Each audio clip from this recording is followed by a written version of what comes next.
So be that person. Don't be afraid. All right? Get it? Good. Hey, do this. Just do this for a second. All right. No, feels weird. Now go like this. All right. That will mean something later. My first job out of Honeywell. I was working for Honeywell. How many folks familiar with the company Honeywell? How many folks saw the movie The Hunt for Red October? Good. In that movie, Russian submarine, U.S. submarine, torpedoes flying at each other, or coming at each other. I worked for Honeywell, and one of my first jobs out of college was designing software for the Mach 46 torpedo system that was actually in that movie. And the way the torpedo works is very fascinating. Is that they launch it from a ship or from a helicopter. The torpedo hits the water. It then begins to make circular patterns, and it begins to ping. Have you ever heard the thing? You know what I mean? Boom. You try it. Thank you. One more time. Thank you. Keep that going. When I point, just give me that. So what happens is, it pings. Thank you. And what it's looking for is its what? Its target. In this case, a submarine.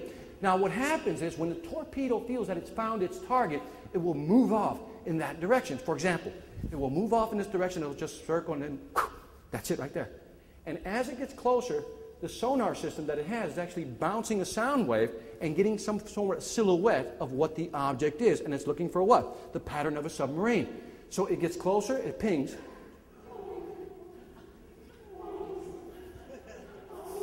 It says, underwater rock formation, not what I'm looking for, breaks off the attack, right? It goes back into its circular pattern, right?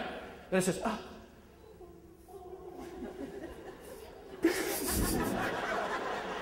It gets closer, defies the object, and says, school of fish, not what I'm looking for, breaks off the attack again, right?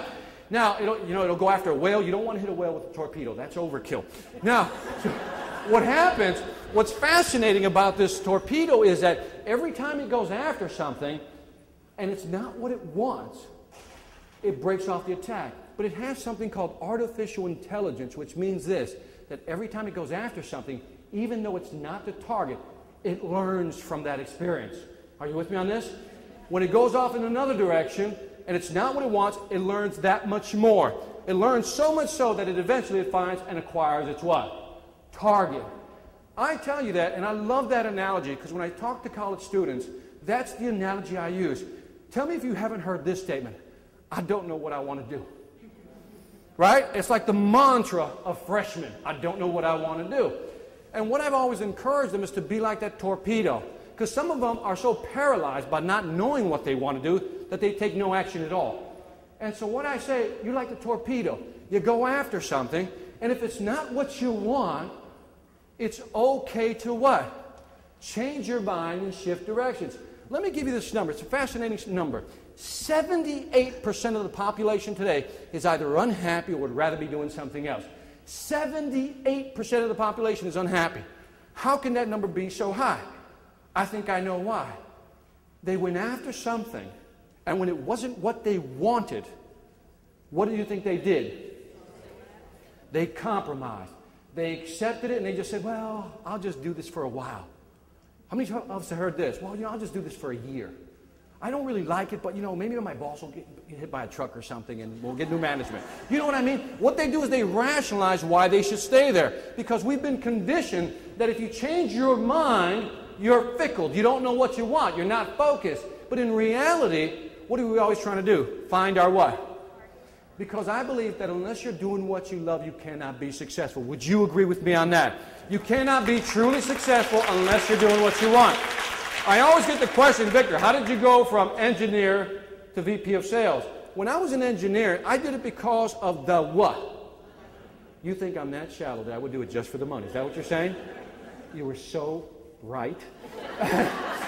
I did it for the money because I just want to make money. And once I got into college, guess what? I did not like it. I did not like it. It took me 5 years to get a college degree. You're not my support group. And I always tell this story. I love telling this. I graduated with a 2.63 grade point average. You I love already. See, let me tell you what just happened. I've just separated the optimist from the pessimist. See, optimists are going, whoo, he graduated. Good for him. Pessimists are going, man, I ain't clapping for that. It's a 2.63. That's because you're negative. You think a 2.63 is a C+. I'm a positive, brother. It's a B-. Big difference. It's all perspective. Go after something you love. Okay, get it? Do something you enjoy. I succeeded, and I've been very successful because I finally found my passion. I was like that torpedo. I went like this till I finally found what it is I love to do. You today, some of you in here maybe, are probably saying, I like my job, but I don't what?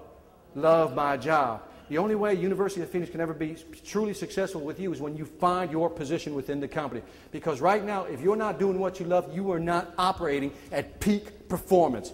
And imagine if you were, because if you're in the top 10%, and that's because you're hanging out, imagine what you can do when you really find your passion and hit your hyper pad. Get it? Good.